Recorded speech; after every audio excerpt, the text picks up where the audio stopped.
ஆச்சி மசாலா எந்த சமையலும் ருசி தேடும் ரகசியம் 20 ரூபாய்.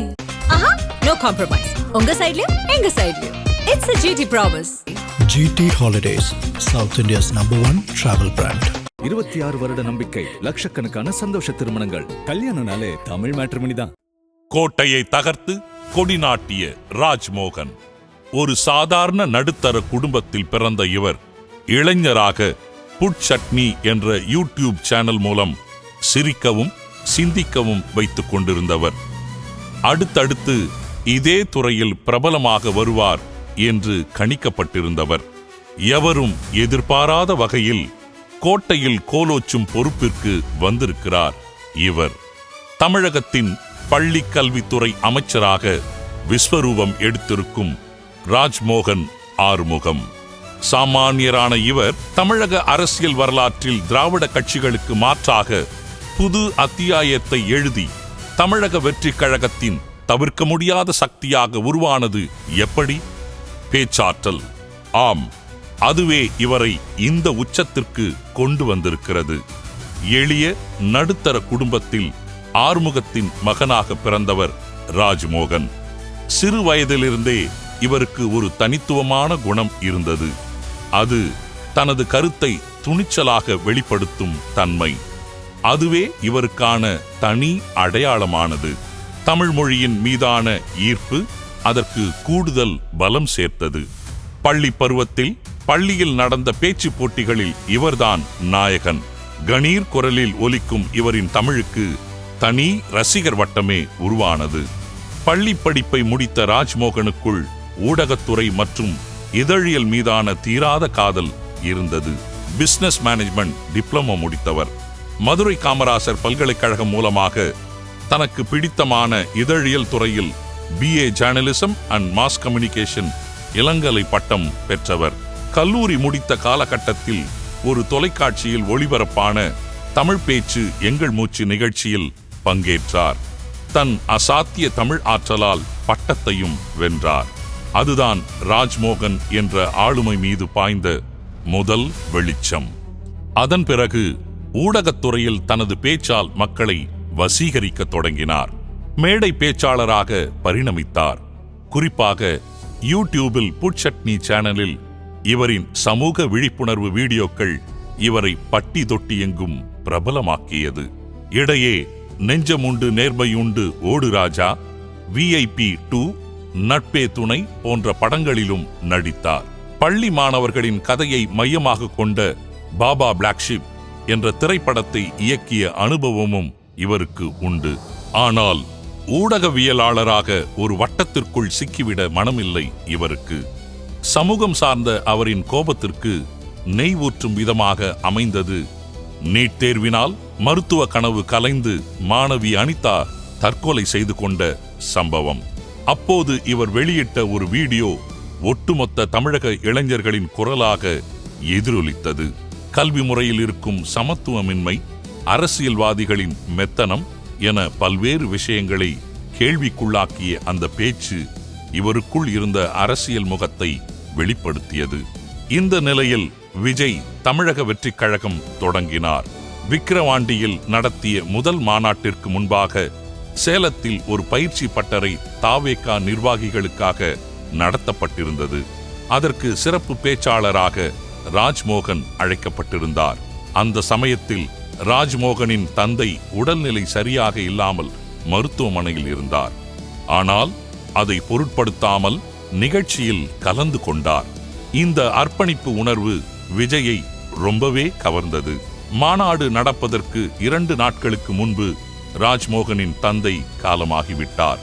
இந்த தகவல் தெரிந்ததும் அவருக்கு தேவையான உதவிகளை செய்யும்படி உத்தரவிட்டார் விஜய். ராஜ்மோகன் தாவேகாவில் இணைந்ததும் அவர் கட்சியின் மீது கொண்டிருக்கும் ஈடுபாட்டிற்கு மரியாதை செய்யும் விதமாக கொள்கை பரப்பு செயலாளர் பதவி வழங்கப்பட்டது. கட்சியின் கொள்கைகளை பாமர மக்களுக்கும் படித்த இளைஞர்களுக்கும் தங்கு தடையின்றி கொண்டு சேர்க்கும் ஒரு வலிமையான குரலாக தாவேகாவிற்கு அமைந்தார் ராஜ்மோகன். விஜயின் அரசியல் கொள்கைகளை, திராவிட மற்றும் தமிழ் தேசிய கோட்பாடுகளின் சாரத்தை பாமரனுக்கும் புரியும் வகையில் எளிமையாக பேசி கட்சியின் வாக்கு வங்கியை உயர்த்திய பெருமை இவருக்கு உண்டு. பெரியார் திடல் சென்று தந்தை பெரியாரின் பிறந்த நாளில் தாவேகா சார்பில் மரியாதை செலுத்தியது முதல் கட்சியின் மாநாடு வரை அனைத்து இடங்களிலும் முன்னின்று சுழன்று சுழன்று பணியாற்றினார்.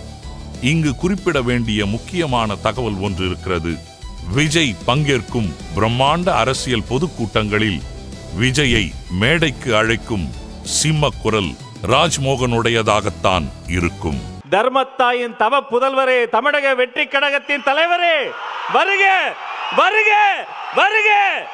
இப்படி கட்சியின் தவிர்க்க முடியாத சக்தியாக உயர்ந்த ராஜ்மோகனை சென்னை எழும்பூர் தொகுதிக்கான வேட்பாளராக விஜயே தனிப்பட்ட முறையில் தேர்வு செய்தார் என்பது அவரின் உழைப்பிற்கான சான்று. உண்மைதான், தேர்தலில் போட்டியிடும் வேட்பாளர்களை தேர்வு செய்வதற்கான வியூக அமைப்பின் உதவியை நாடியிருந்தார் விஜய். பெரும்பாலான வேட்பாளர்கள் அதன்படி தேர்வு செய்யப்பட்டவர்களே. ஆனால் ஒரு சிலரை விஜயே தேர்வு செய்தார். அவர்களில் ராஜ்மோகனும் ஒருவர். சென்னை மாவட்டத்தின் பாரம்பரியமிக்க தனித்தொகுதியான எழும்பூரில் இவரை எதிர்த்து நின்றது ஆளும் கட்சியான திமுகவின் வலுவான பேச்சாளர் தமிழன் பிரசன்னா. மேலும் அத்தொகுதி திமுகவின் கோட்டையாக கருதப்பட்டது.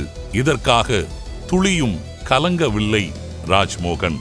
எழும்பூரின் குறுகிய சந்துகளில் இறங்கி மக்களோடு மக்களாக நின்று அவர் மேற்கொண்ட எளிய பிரச்சாரமும் கல்வி மற்றும் அடித்தட்டு மக்களின் முன்னேற்றம் குறித்த அவரது திட்டங்களும் வாக்காளர்களை கவர்ந்தன.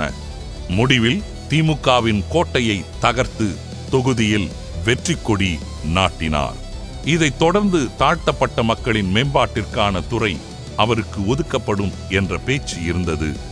ஆனால் எவரும் எதிர்பாராத விதமாக தன் நம்பிக்கைக்குரிய தளபதியாக இருக்கும் ராஜ்மோகனுக்கு அவர் தகுதிக்கேற்ற உயரிய கல்வித்துறையை வழங்கி அமைச்சராக்கியிருக்கிறார் விஜய். விஜய்க்கும் ராஜ்மோகனுக்கும் இடையிலான நட்பு என்பது கட்சித் தலைவர் தொண்டர் என்ற எல்லையை தாண்டியது. பரஸ்பர மரியாதையோடு கூடிய அண்ணன் தம்பி உறவு. விஜய் எப்போதுமே மிக குறைவாக பேசி செயலில் ஈடுபடுவார். ஆனால் ராஜ்மோகன் வார்த்தைகளால் மாயாஜாலம் செய்பவர். விஜய் மௌனத்தின் அர்த்தத்தை வார்த்தைகளாக மாற்றி மக்களிடம் சேர்க்கும் வித்தையை ராஜ்மோகன் கச்சிதமாக செய்தார். இதுவே விஜய்க்கு அவர் மீது தனி பாசத்தை ஏற்படுத்தியது. அது மட்டுமல்ல, கட்சி நிர்வாகிகளுடனான ஆலோசனை கூட்டங்களில் விஜயின் முடிவுகளில் ஏதேனும் மாற்று கருத்து இருந்தால் அதை தயங்காமல் நேருக்கு நேர் சுட்டிக்காட்டும் மிகச் சிலரில் ராஜ்மோகனும் ஒருவர். அந்த நேர்மையும் விசுவாசமும் தான் இவரை இன்று அமைச்சரவையில் விஜய்க்கு மிக அருகில் அமர வைத்திருக்கிறது. தாவேகா அரசு மத்திய அரசின் PM ஸ்ரீ கல்வி திட்டம் போன்ற விஷயங்களில் தமிழகத்தின் உரிமைகளை விட்டுக் கொடுக்காமல், அதே சமயம் மாணவர்களின் நலனுக்கு எது தேவையோ அதை செய்யும் என்ற தங்களின் தனித்துவமான அரசியல் நிலைப்பாட்டையும் அமைச்சரான சில நாட்களிலேயே தெளிவுபடுத்தியுள்ளார் ராஜ்மோகன்.